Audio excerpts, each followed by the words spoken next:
If you've ever played Peak before, then you know that there's plenty of fungi throughout the game, and they're there to serve various purposes, whether it's utility to help you traverse the map, or food to give you sustenance throughout your gameplay, or even just a hat so you can look cool playing with your friends. Originally, the purpose of this video was me just trying to find every single fungi in Peak and matching it to an IRL counterpart in our real world, which would be a simple and fun idea, right? Wrong! What actually happened was I fell into a deep rabbit hole that unraveled the lore and mystery of the game and broke my mind to the point that I thought I would have to hand this off to game theory or someone much more experienced and well-versed than me. Little old me in my parents' basement.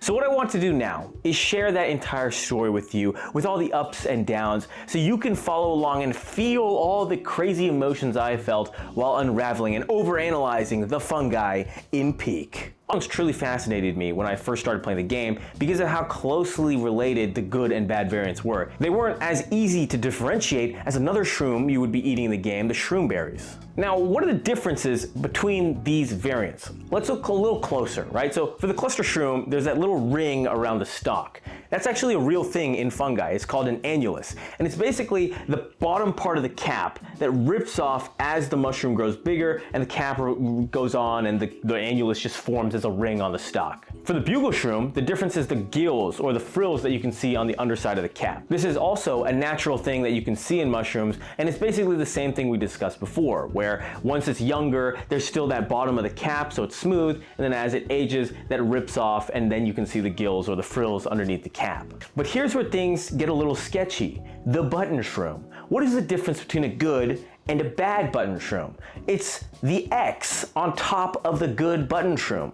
Now you might be wondering, how does that form, Dimitri? How does that form in real life? It doesn't. It does not form in real life. It is fake. It is man-made. Now your gears are turning, right? Your little tiny baby gearheads are turning. Why do they have an X on them? Because everything else in the game is pretty much natural. So why is there an X on them? And more importantly, who made that X? So that was the big idea, right? I went through all the mushrooms in Peak and found an IRL counterpart for them and just went in depth whenever I thought it was interesting. But then I thought about it. So many of the IRL mushrooms we found had psychedelic or hallucinogenic effects. So why don't we really see that in game? The craziest thing you might see is no fall damage or infinite stamina for a bit, but what if we weren't looking in the right place? Here we gotta go back to the lore of the game. So the original scout group was with Scoutmaster Myers. They were trying to get to the peak and escape the mountain. At some point in the alpine biome, Scoutmaster Myers finds a gnatberry, takes it, and falls asleep. The scouts presume that he's dead because they cannot wake him up,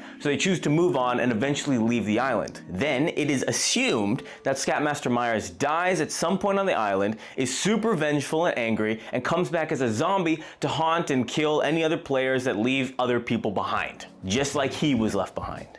But what if he's not dead? What if he's just tripping really badly? If that is the case though, we're gonna need to find a fungi somewhere in the game that could have those effects on Scoutmaster Myers. My first thought was the Amanita muscaria, which comes in the form of the bounce fungus, both the utility and the environmental version, as well as the red shroomberry. If one of the mushrooms, specifically the red shroomberry, was already deemed safe to eat, it can be assumed that Scoutmaster Myers maybe tried to branch out and try other versions of the Amanita muscaria. In doing so, he might have ingested an unsafe amount of the fungus, which caused him to have hallucinogenic effects and start acting all crazy. But if you actually look at the effects that this mushroom has on people, the theory kind of starts to fall apart. You see, it doesn't really make people act crazy. In fact, it does almost the exact opposite. It makes you drowsy, and some people fall asleep after their trip. So I thought we probably couldn't use this one for the theory, decided to move on to something else. Specifically, the shelf fungus. There are many forms of shelf fungus, and one of the more common ones is actually known as the chicken of the woods, because people can eat it, it's edible, and it can serve as a substitute for chicken in some dishes. That being said though, there are certain variations that are considered unsafe to eat. One of the main things that differentiates an unsafe to eat and a safe to eat shelf fungus is actually where it grows, and this is where it gets a little crazy. Apparently, those that grow on rocks are safer to eat, while those that grow on coniferous trees are not safe to eat. And where do we see that in game? Well, in the alpine biome, the first biome that Scoutmaster Myers is all alone in, does have shelf fungus growing on rocks, which could be deemed safe to eat. Maybe then he would move to the roots biome, trying to look for more food, where he'd find more shelf fungus growing on the trees, specifically the coniferous redwood trees, eat those, and then get the psychedelic effects. But there are two main issues with this fungi being our culprit. First of all, it is heavily debated whether chicken of the woods or the shelf fungus is actually unsafe to eat, with plenty of people remarking that they've had a wonderful time eating it, consuming it, as long as it's cooked properly. And even if it wasn't cooked properly, the second issue is that most of the negative effects are gastrointestinal. So with this not really fitting, I moved on to another mushroom that was on our chart, the cluster shroom. Specifically, the bad variant of the cluster shroom. Because when I was researching the IRL counterpart, the Psilocybe cubensis, I found out that it had another, more commonly known name, magic mushrooms. When consumed, these mushrooms can lead to crazy vivid hallucinations as well as heightened anxiety if not taken in a safe place, which Scoutmaster Myers would definitely not have been in a safe space to be taking magic mushrooms. I really liked this theory. I thought I had found it and we were done. But there was one major issue that was sticking in the back of my brain, and that was the button shroom. Remember how before we talked about how the button shroom and its variants are the only ones with a man-made difference between them? Well, if we had to guess who was doing that, it would probably have to be Scoutmaster Myers, maybe leaving it behind so other scouts were able to figure out which mushrooms to eat whenever they were in a dire situation. If we are going to assume, though, that Scoutmaster Myers was the one marking the safe to eat button shrooms, I think it would be weird that he would take the wrong cluster shroom. And that's why I didn't really like this theory. It didn't really click in my head as well as I hoped to. And so at this point, I was like out of luck. I mean, we already looked at all the mushrooms on the chart and found the ones that were most applicable, so like there was nothing left on the chart that we could use. But what if there was a fungus in the game that wasn't on this chart? Something that was hidden in plain sight, yet you would have never guessed it was a fungus. You see, as I was looking into fungi for this video, I found out about ergot fungus, which is a fungus that grows on wheat, rye, and cereals, and is also a precursor to LSD. You see, ergot, if consumed, can cause ergotism in people. And ergotism is not something to be messed with. It can cause convulsions, muscle spasms, vivid hallucinations, and a dark gangrenous pain on the victim's nose, limbs, feet, all over. Now, all of those symptoms really kind of click in your head and sound familiar, right? I mean, look at Scoutmaster Myers. He moves like a whole bunch of muscle spasms firing all over the place. His body is all gangrenous and broken down, and he's probably seeing crazy hallucinations while up on that mountain. Ergot poisoning is so crazy that it is actually believed that many of the victims from the Salem witch trials were suffering from it. So there we have it, right? We found a fungus that causes crazy symptoms similar to what it seems like Scoutmaster Myers is facing, but where would he have got this fungus? So then I spent days searching through the biomes for anything that could probably host this fungus, and that's when I found it.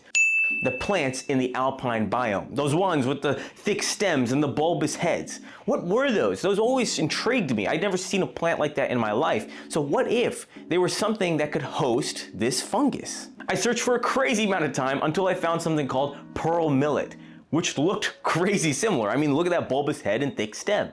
And additionally, it can also be infected by ergot fungus. So boom, there we have it. But I had to be absolutely sure. So I posted a photo of the plant on the Peak subreddit asking if people knew what that plant could be, hoping that they would say pearl millet. And then somebody had to break my happiness when they suggested it looked like a large horsetail plant. And to my horror, that was almost definitely the right answer. I mean, look at the similarities between these plants. They're pretty much the same thing. But even worse than that, horsetail does not get infected with ergot. At this point, I was considerably upset. I mean, I'd spent all this time, I thought I had it, and I was wrong. I even considered just lying and saying it was pearl millet, but that wouldn't be satisfying, it wouldn't make sense, it wouldn't be right.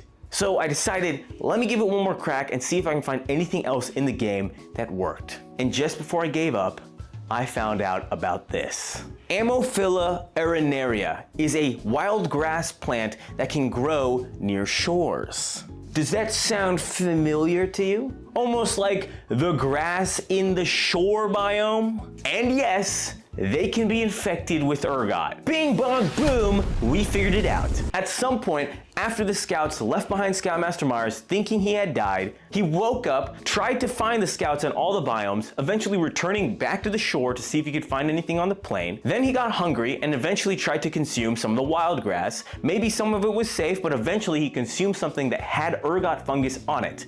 causing ergotism. That led to him having crazy hallucinations, horrible effects on his body, and causing him to think that the players were enemies and going over to attack them. So maybe Scoutmaster Myers isn't some crazy vengeful zombie trying to kill all the players that leave everyone behind.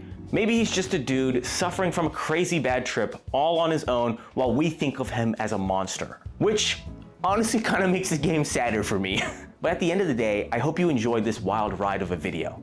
If you want to learn about science through different video games, why don't you stick around, because I really enjoyed doing this, and I hope you have a great day. This is Cinevids signing off.